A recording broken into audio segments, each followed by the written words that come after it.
कभी सोचा है अगर एक आईना तुम्हारी असली शक्ल ना दिखाए बल्कि तुम्हारे पीछे खड़ा कोई भूत दिखाए तो क्या तुम उस आईने को दोबारा देखोगे। ये कहानी है एक ऐसे आईने की जो सिर्फ भूतों को दिखाता था और जिसका राज जानने के बाद कोई जिंदा नहीं बचा। ये कहानी है आयुष की जो अपने परिवार के साथ नए शहर में शिफ्ट हुआ था। उनका नया घर बहुत ही पुराना था लेकिन सस्ता मिला था इसलिए उन्होंने ले लिया था। घर में एक बड़ा पुराना आईना लगा हुआ था जो कि ड्राइंग रूम में कोने में पड़ा था। आयुष ने कभी उस आईने पर ध्यान नहीं दिया जब तक एक दिन उसने देखा कि उसकी माँ किचन में खड़ी थी लेकिन आईने में वो पीछे से उसकी तरफ देख रही थी, बिना हिले बिना पल के झपकाए। आयुष डर गया लेकिन जब उसने पलट कर देखा उसकी माँ तो किचन में काम कर रही थी। उसने सोचा शायद उसका वहम था, लेकिन अगले कुछ दिनों में उस आईने में वो अलग अलग चेहरे देखने लगे। एक बार उसने देखा एक छोटी लड़की जिसके हाथ में खिलौना था आईने में दिख रही थी लेकिन असली दुनिया में कोई नहीं थी। जब उसने आईने को टच किया तो उसका हाथ ठंडा पड़ गया, बिल्कुल बर्फ के जैसे। उस रात आयुष को सपना आया। उस लड़की ने कहा वापस मत देखना वरना तू अंदर आ जाएगा। अगली सुबह आयुष ने आईने को कपड़े से ढक दिया लेकिन कुछ देर बाद कपड़ा खुद पे खुद जमीन पर गिर गया और आईने में आयुष का रिफ्लेक्शन नहीं दिख रहा था। आयुष के पिता ने कहा कि ये आईना पुराने मालिक के टाइम से है जिन्होंने सुसाइड किया था। इसी वजह इस आईने के सामने तभी से इसमें वो लोग दिखते हैं जो मर चुके होते हैं और उनकी आत्मा जिंदगी चुरा लेती है। आयुष ने डिसाइड किया कि वो आईने को तोड़ देगा। जैसे उसने हथौड़ा उठाया आईने में उसके पीछे खड़ी माँ ने कहा नहीं बेटा मत तोड़ना वरना मैं चली जाऊंगी। आयुष ने देखा असली माँ तो किचन में थी तो फिर ये कौन थी। अगले दिन उस घर से आयुष गायब हो गया। जब लोग उसे ढूंढने लगे तो ड्राइंग रूम में आईने का एक चेहरा दिखाई दिया और उसकी आंखों से आंसू बह रहे थे लेकिन उसका मुंह अंदर से बंद था। तभी से लोग कहते हैं उस आईने में जो दिखता है वो शायद अगला शिकार होता है। अगर कभी किसी पुराने घर में आईना मिले तो देखने से पहले सोच लेना कहीं वो तुम्हें अंदर खींच ना ले। डर लगा हो तो चैनल को सब्सक्राइब करो और वीडियो को लाइक कर दो ताकि अगली कहानी का इंतज़ार आप लोग करो। क्या आपने कभी किसी ऑफिस में ऐसी चीखों की आवाज़ सुनी है जो किसी के होने की गवाही तो देती है पर कोई होता नहीं। क्या होता है जब कोई ऑफिस का हर सिस्टम, हर फैन, हर कुर्सी किसी के हिलाए बिना खुद हिलने लगे। ये कहानी है एक ऐसे श्रापित ऑफिस की जहां सिर्फ काम नहीं मौत भी करती है इंतज़ार। साल था 2019। दिल्ली के कोने में एक पुरानी बिल्डिंग में एक प्राइवेट आईटी कंपनी थी, नोवाटेक सॉल्यूशन।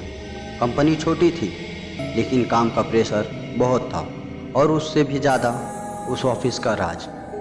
यह ऑफिस पहले गवर्नमेंट रिकॉर्ड ऑफिस हुआ करता था जहां पर 1997 में एक बार आग लगी थी। कहते हैं उस दिन 6 लोग जिंदा जल गए थे लेकिन फाइल में बस 5 लाशें मिली थी। तब से वो जगह बंद पड़ी जब तक नोवाटेक वहाँ शिफ्ट नहीं हुआ। पहला दिन था रवि का, नया सॉफ्टवेयर डेवलपर। उसने देखा कि ऑफिस तो ठीक था लेकिन कैबिन हमेशा बंद रहता था। उस कैबिन के बारे में पूछा तो रिसेप्शनिस्ट मीना ने बस इतना कहा वो कैबिन अनयूज्ड है, कभी मत खोलना। उस रात रवि को लेट रहना पड़ा। उसने देखा कि वो कैबिन की लाइट अपने आप जल गई। धीरे से वो कैबिन के पास गया और अंदर से किसी के कीबोर्ड टाइपिंग की आवाज़ आ रही थी। जब उसने दरवाज़ा खोला अंदर कोई नहीं था, बस एक पुरानी कुर्सी हिल रही थी बिना किसी के और टेबल पे लिखा था वापस मत आना। अगले कुछ दिनों में अजीब चीज़ें होने लगी। ऑफिस के सीसीटीवी में कुछ ब्लैक शैडो कैप्चर होने लगे। प्रिंटर अपने आप प्रिंट करता और हर पेज पे लिखा होता तुम सब मरोगे। एचआर प्रिया को एक दिन वॉशरूम में किसी औरत की चीख सुनाई दी। जब वो भाग कर बाहर आई उसके हाथ में एक पुरानी फाइल थी।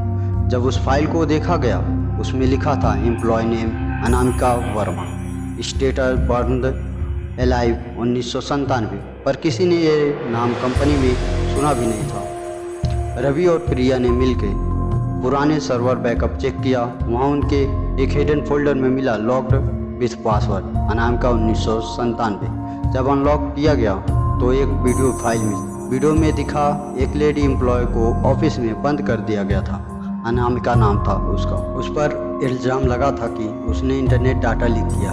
बिना सबूत के ऑफिस में ही जिंदा जला दिया गया और तब से उसकी आत्मा उस कैबिन में बंद है। उसने मरने से पहले श्राप दिया था, जिस भी कंपनी का नाम यहाँ लगेगा उसकी हर वर्किंग रात मेरी चीखों से भर जाएगी। उस रात रवि ने डिसाइड किया वो उस कैबिन को परमानेंटली लॉक करेगा।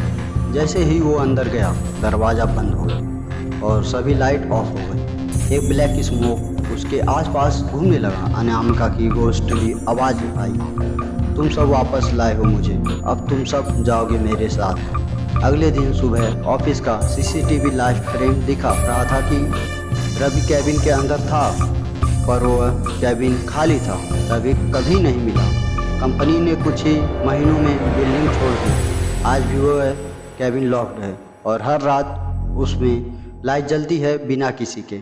अगर कभी किसी पुरानी बिल्डिंग के ऑफिस में काम करने और एक कैबिन हमेशा बंद मिले तो अंदर झांकने की कोशिश मत करना, शायद अनामिका तुम्हारे इंतज़ार कर रही हो। कहानी आप लोगों को अच्छी लगी हो तो वीडियो को लाइक और अपने दोस्तों के पास शेयर कर देना, ताकि वो लोग भी इस हॉरर स्टोरी का मज़ा उठा सके। और चैनल को सब्सक्राइब कर देना ताकि ऐसे वीडियो आप सभी के पास सबसे पहले आ सके। साथ की रातें अक्सर रोमांटिक मानी जाती हैं, लेकिन कुछ रातें ऐसी होती हैं जो हमेशा के लिए डर छोड़ जाती हैं। ये कहानी है अमित और रवि की। दो दोस्त जो शहर से गांव जा रहे थे किसी फोटोग्राफी प्रोजेक्ट के लिए, लेकिन रास्ते में तेज बारिश शुरू हो गई और जीपीएस ने उन्हें एक सुनसान रास्ते पर मोड़ दिया। अचानक गाड़ी रुकी गई और उनके सामने एक पुराना टूटा फूटा बंगला आया। दरवाज़ा खटखटाया। अंदर से एक बूढ़ी औरत दरवाज़ा खोला। झुर्रियों से भरा चेहरा, सफ़ेद बाल और आँख में एक डरावनी गहराई। उसने धीरे से कहा, रात में इस बंगले में कोई नहीं आता बेटा, पर अब आ ही गए हो तो रुक जाओ। लेकिन एक बात याद रखना, अगर रात में किसी औरत के रोने की आवाज़ आए तो दरवाज़ा मत खोलो। रवि ने मजाक में कहा, क्या भूतनी आएगी हमें लेने? बूढ़ी औरत ने मुस्कुराई नहीं, बस चुपचाप दरवाज़ा बंद कर दिया। दोनों दोस्त ने अपने अपने कमरे लिए और सोने चले गए। रात के करीब 2:15 बजे अमित की नींद खुली। बाहर से किसी औरत के धीमे धीमे रोने की आवाज़ आ रही थी। आवाज़ इतनी दर्द भरी थी कि दिल कांप उठे। उसने रवि को जगाने की कोशिश की, लेकिन रवि अपने रूम में था ही नहीं। अमित धीरे से दरवाज़ा खोलता है। बाहर अंधेरा है, लेकिन बिजली की चमक में एक औरत दिखती है, सफ़ेद साड़ी में, गीले बाल, पीठ उसकी तरफ करके खड़ी होती है और धीरे से कहती है, तुमने मेरे बेटे को देखा क्या?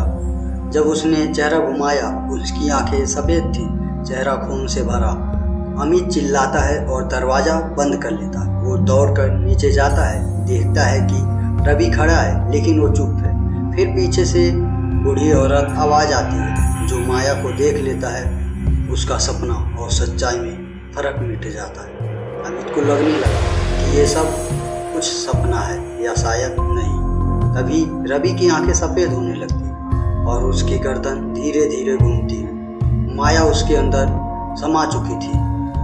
अगली सुबह गांव वाले आए। बंगले में ना तो रवि मिला ना अमित। बस इस दीवार पर लिखा था, हर बारिश की रात माया लौटती है और अपने बेटे को लेने के लिए। ये है अपनी आज की छोटी सी स्टोरी। अगली स्टोरी आप लोगों को मैं 5 मिनट प्लस की स्टोरी ला के दूंगा, ताकि आप लोग एंजॉय कर सको। इस वीडियो को लाइक कर देना, चैनल को सब्सक्राइब कर लेना, ताकि अगली वीडियो आप सभी के पास सबसे पहले आ सके।